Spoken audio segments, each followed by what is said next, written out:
Bem-vindos, dando continuidade à nossa conversa, aos nossos diálogos sobre populações tradicionais, uso e manejo de recursos naturais em áreas protegidas na Amazônia. A gente hoje vai falar sobre o inter e transdisciplinar, né?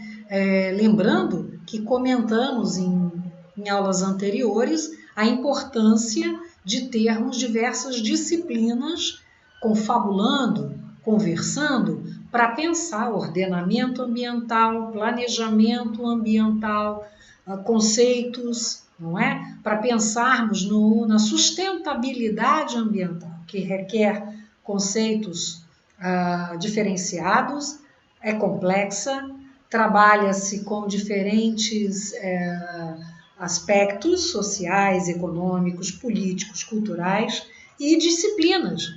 Então vamos entender hoje um pouquinho sobre o que é o inter e o transdisciplinar. Será que misturando ciência e conhecimento é possível atingirmos a sustentabilidade?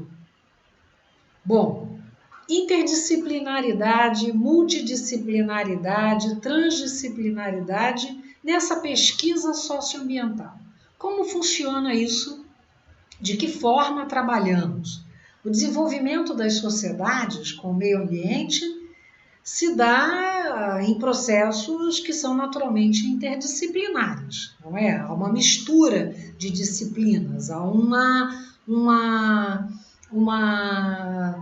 transversalidade, vamos dizer assim, entre disciplinas e conhecimentos.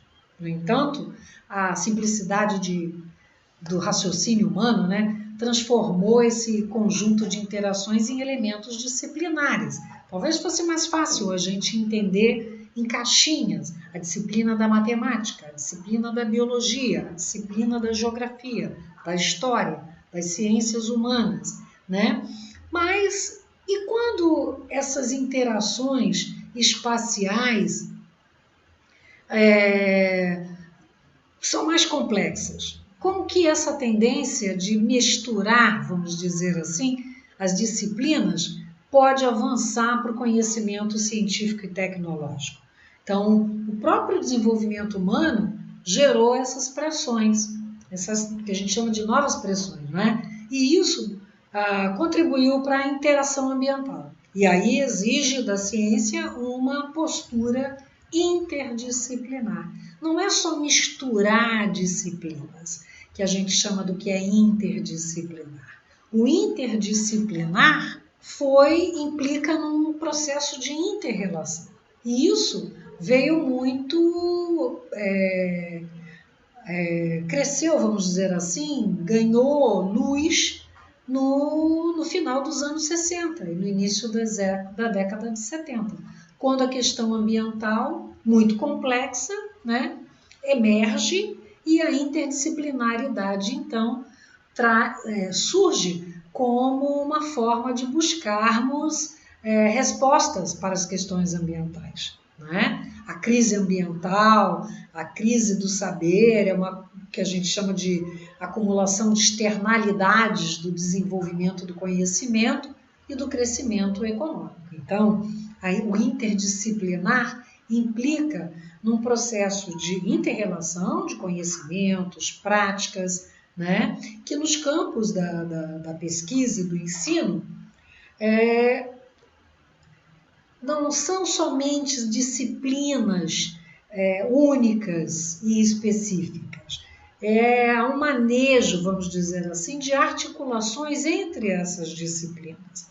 Então, a interdisciplinaridade ela se aplica numa prática multidisciplinar.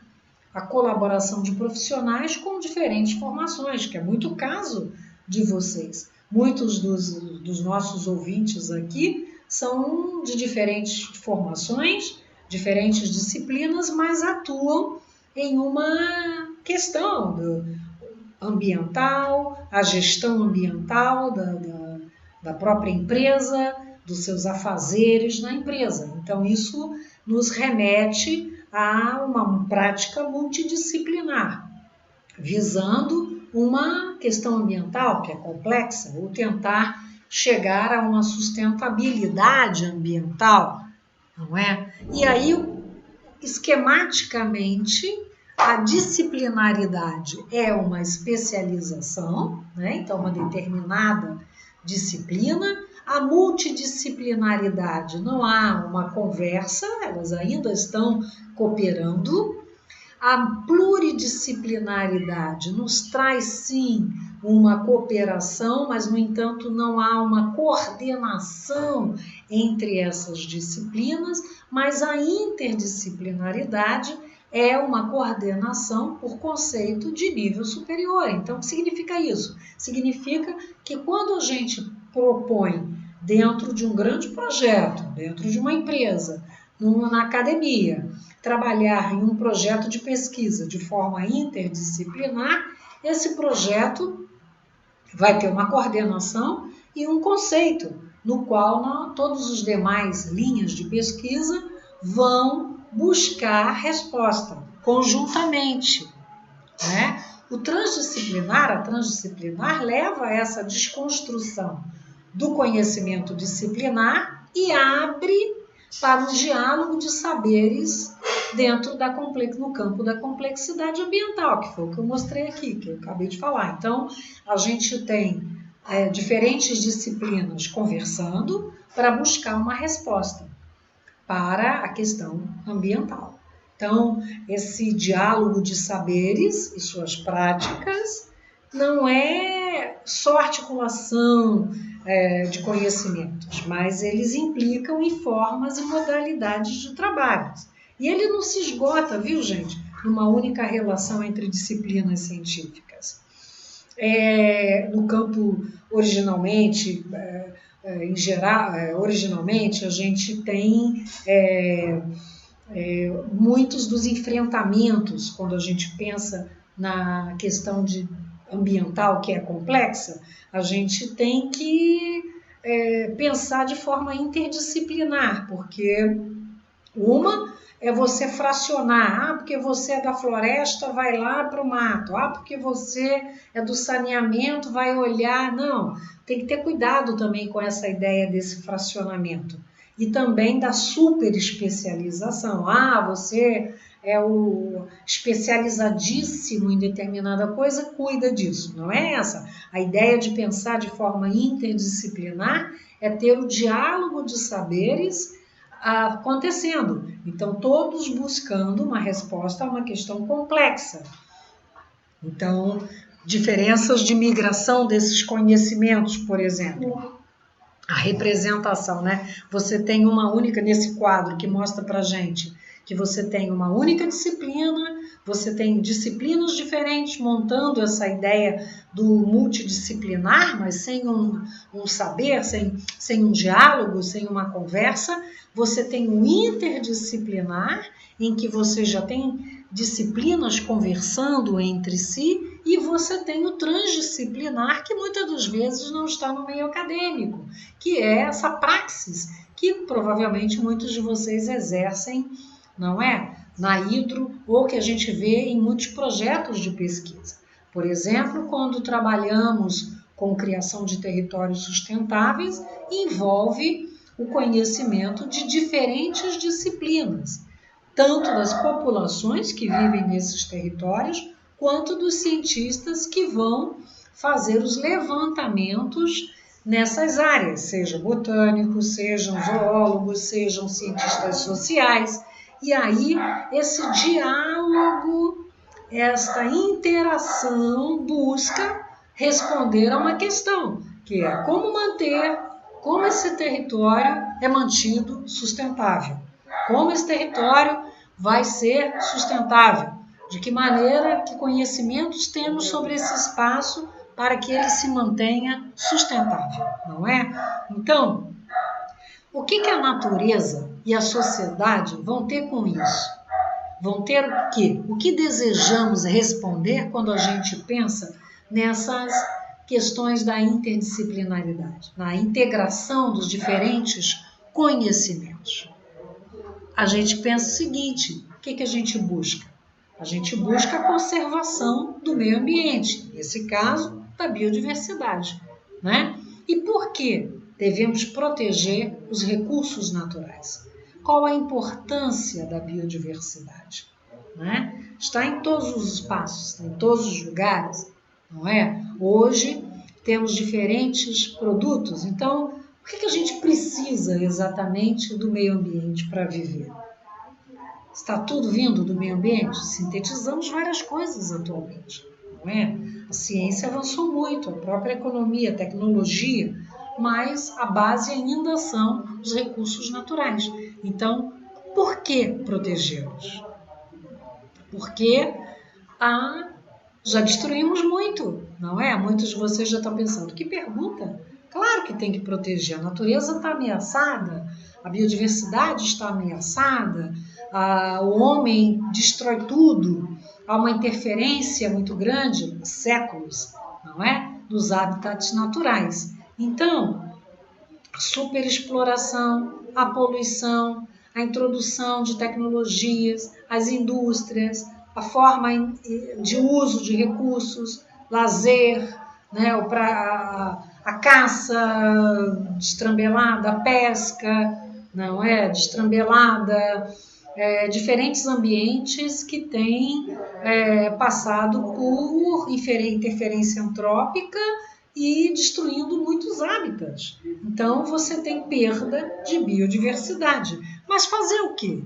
O que exatamente é biodiversidade, né? Vamos tentar entender um pouquinho como funcionou essa ideia de conservar a biodiversidade. A gente aprendeu que a biodiversidade é a variabilidade de organismos vivos de todas as origens, compreendendo, dentre outros, os ecossistemas terrestres, marinhos e outros ecossistemas aquáticos, e os complexos ecológicos de que fazem parte, compreendendo ainda a diversidade dentro de espécies, entre espécies e de ecossistemas. Então, nós temos diferentes ecossistemas: cerrado, mata atlântica, mangue, campo, floresta densa, subbosque.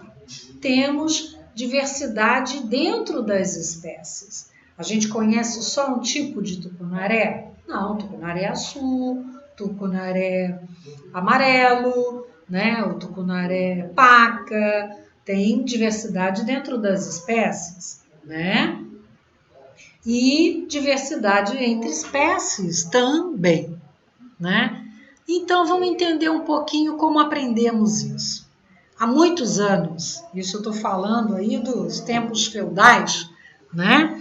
A ideia de proteger a natureza já existia, não é algo que veio agora com a modernidade dos anos 60, dos anos 70, quando os limites do crescimento foi lançada essa ideia. Estamos crescendo, a população está aumentando, não vai ter lugar para todo mundo, não vai ter comida para todo mundo. Não, desde os tempos feudais, a ideia de proteger a natureza já existia, porque os donos da terra caçavam nessas florestas e os colonos que viviam, que plantavam, que tiravam a madeira para aquecer, para a construção das casas, não é? Já mostrava uma certa degradação ambiental, já havia essa interferência. E com isso surgem já duas grandes correntes. Temos a corrente preservacionista e a corrente conservacionista. E isso promove, gente, longos debates acadêmicos, políticos, sociais, de como proteger e conservar os recursos naturais. Então, surge a ideia de criar áreas que vão ser legalmente protegidas. Ali a legislação vai ingerir, a mão do Estado estará mandando, criando essas áreas, e essas áreas vão ter leis. E claro que o movimento internacional em relação à criação dessas áreas e defesa da natureza vai ampliando, vai surgindo ao longo dos tempos, não é? A gente sabe que na década de 70, né, com o que a gente chama da década da destruição, porque muitas queimadas, houveram o petróleo, a crise energética grande mostra a importância dos recursos naturais. E, com isso, os debates internacionais, políticos, acadêmicos crescem, né? E esse movimento passa a ter uma série de textos que são marcantes para a questão ambiental, o próprio uso de agrotóxicos, o petróleo sendo utilizado, a crise energética, as queimadas na Amazônia, principalmente para a criação de pastos e fazendas, né, subsidiadas. Isso tudo chama a atenção da comunidade acadêmica, da sociedade em geral. E as duas grandes correntes são, então, vão para o debate, né? Uma corrente preservacionista, a natureza é intocável, o homem é destruidor, não se pode mexer, tem que estar ali sem ninguém tocar, tem que estar mantida. E a corrente conservacionista, que mostra que sim, não, a gente pode conservar se soubermos utilizar os recursos de forma manejada, pensando na sustentabilidade deles. E isso é marcado por dois grandes momentos. O primeiro congresso em Viena, em 1884, que fala da proteção das aves que começam a desaparecer do centro urbano. Olha que interessante. E a Conferência Internacional para a Proteção dos Animais Selvagens Africanos, já em 1900. Então, a gente percebe que é algo que acontece já há séculos, né? Há mais de um século. E as diferentes tentativas globais de pensar como proteger essas áreas legalmente. De que maneira esses territórios deveriam ser protegidos? E aí há um debate global que em 1933, em Londres, né, se faz uma convenção para a preservação da fauna e da flora em estado natural. Já em 1940, a Convenção para a Proteção da Flora e das Belezas Cênicas nos países da América e o Congresso Internacional na França, culmina com a criação da União Internacional para a Proteção da Natureza, a IUCN, que muita gente conhece, não é? Ou a UICN, que tem sede na Suíça, que é a União Internacional para a Conservação da Natureza. E ali reúne, então, diferentes saberes, diferentes políticos do mundo inteiro. E a IUCN hoje é uma das organizações internacionais com maior relevância global em relação à proteção da natureza. E culmina em 1972 com a reunião de Estocolmo, quando 113 países se reúnem para discutir a relação entre o desenvolvimento econômico e a preservação ambiental. Precisamos conciliar. Vejam bem, passamos na década de 30, 40, pós-guerra, né, gente? Não vamos pensar aí que a história está em caixinhas. Lembra-se que estamos falando de maneira interdisciplinar. E isso também pensando nos acontecimentos sociais globais que interferiram em todas as sociedades. Saímos na década de 30, uma primeira guerra, na década de 40, a Segunda Guerra Mundial, e a partir da Segunda Guerra Mundial, um desenvolvimento tecnológico muito maior, todo voltado à reconstrução, né? Quando muitas das tecnologias, a corrida espacial, a Guerra Fria, o desenvolvimento das tecnologias de saúde, de farmácia, a criação da penicilina antes, né? Os antibióticos, e a destruição da natureza. E a grande explosão na década de 70, por isso é conhecida como a década da destruição, em que a crise energética, não é? Com a falta do petróleo, a crise energética toma conta do planeta. E aí também a crise no Oriente Médio, onde se começa uma organização política em relação ao manejo do petróleo por esses grupos, né? O OPEP, né? Os países produtores de petróleo. Então, em 1972, sai também o livro dos limites do crescimento. Algumas publicações são marcantes em relação ao desenvolvimento econômico e à preservação ambiental, porque começam a Carson, nos Estados Unidos, falando dos alimentos, da necessidade da manutenção dos espaços por conta da destruição por agrotóxicos. Há um levante, vamos dizer assim, global em relação à preocupação com a natureza. E então, a reunião de Estocolmo busca esses 113 países com diferentes posicionamentos, né? E aí a gente tem bem marcado também, não esqueçam disso, né? Os povos do hemisfério norte, os povos do hemisfério sul, não é? Os desenvolvidos e os subdesenvolvidos, porque assim éramos tratados, né? Os países subdesenvolvidos, e a questão ambiental. Então, a proteção desses recursos hídricos, manejo, pesquisa científica, o equilíbrio climático, ecológico, preservação de recursos genéticos, né? São eixos que começam, têm um início de estruturar a preservação in situ da biodiversidade como um todo. Então, peraí, os recursos naturais precisam ser conservados. Nós estamos vendo que há um grande impacto sobre as áreas e esse avanço da tecnologia, da destruição, a poluição, os mares, não é? A redução da pesca, e tudo isso há são componentes, que fazem com que se pense numa estruturação de manutenção da biodiversidade como um todo. 20 anos depois, né, na Rio 92, né, a Conferência das Nações Unidas sobre o Desenvolvimento do Meio Ambiente se estabelece no Rio de Janeiro, em 92, e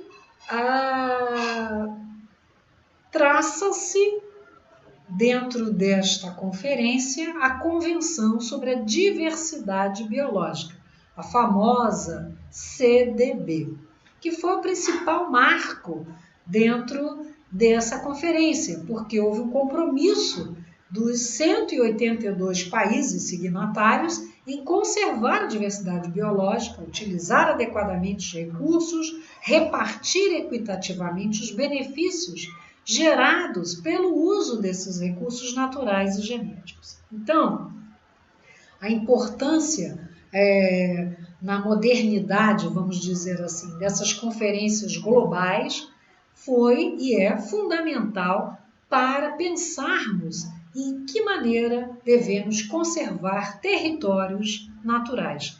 A gente percebe que há uma preocupação global, e essa preocupação global levou a comunidade científica, as sociedades, os políticos a pensar em formas de manutenção da diversidade biológica. E no Brasil, como que isso acontece? No Brasil, a gente sabe hoje que é considerado um país mega diverso, né? Hoje é um dos países que é estratégico na conservação dos recursos naturais. Nós detemos, ainda espero, né? Porque com o aumento das queimadas nesse período nefasto que estamos vivendo, a situação não está das melhores, mas ainda 28% das florestas tropicais do planeta, né? Menos agora. Temos a maior bacia hidrográfica do mundo. 10% dos mamíferos do mundo estão no Brasil. 17% das aves. 22% de espécies de flora conhecida, né, estão no país. Então, é fundamental protegermos, conservarmos os ambientes naturais, que é a biodiversidade, a diversidade de espécies, de riqueza, de ecossistemas. Isso no país chega com o também observado mais na década de 70, globalmente falando, mas aqui no país é no século XIX que se começa a perceber que havia algo errado, ou seja, No Rio de Janeiro, principalmente, São Paulo, Rio de Janeiro, que eram centros econômicos, não é? E de produção no país, começa a faltar água, né? Capital, Rio de Janeiro como capital, São Paulo como produção, plantios de cafés, grandes fazendas de café, de cana-de-açúcar, escravocrata era o país. E começa a ter redução de água na região do Rio de Janeiro. E por que está faltando água? E outra, os solos, claro, a cidade não era asfaltada, não tínhamos, mas começam a ser perceptíveis e chegar nos centros urbanos o solo, as vossorocas, né? Os solos, a água, a chuva em grande abundância, cavando os solos próximos às cidades, acidentes, né? Mas um recurso natural que era abundante e de fácil acesso escasseia, que é a água. E aí, alguns intelectuais, na época, isso no século XIX, como Zé Bonifácio, Rebouças e outros, começam a se preocupar com isso. E aqui a gente tem uma imagem ainda dos 1800, das fazendas, acho que 1800, das fazendas de café, né? E o desmatamento que faziam da Mata Atlântica para o plantio do café. Porque a nossa economia era um modelo primário exportador. Então, cana-de-açúcar, café, né? E se desmatava para que essas fazendas produzissem mais e mais. Bom, na década de 30, começa a base legal para a criação das áreas protegidas no Brasil. Aqui a gente chama unidade de conservação. No mundo a gente chama áreas protegidas. No Brasil o termo é unidade de conservação. E essa base legal começa na Constituição Federal em 1934, que outorga à natureza um patrimônio, um valor de patrimônio nacional, né? E que a sua preservação é importante e ela cabe ao governo. Proteção das belezas naturais e monumentos de valor histórico ou artístico. Depois, logo também, ainda em 1934, o Código Florestal, que prevê que fossem declaradas florestas remanescentes de parques nacionais, estaduais. E ele classifica essas florestas, não é? Como protetoras e remanescentes. E essas remanescentes, que são as áreas naturais, que não foram usadas, não foram desmatadas, ganham essa nominação de parques nacionais, estaduais ou municipais. Ainda na década de 30, a preocupação ambiental é fortalecida, né, com vários decretos. Decretos relacionados aos resíduos das usinas de açúcar, o próprio Código Florestal, como falamos, o Código das Águas, defesa sanitária, a defesa sanitária animal, a proteção do patrimônio histórico e artístico e o Código de Pesca já no final da década de 30.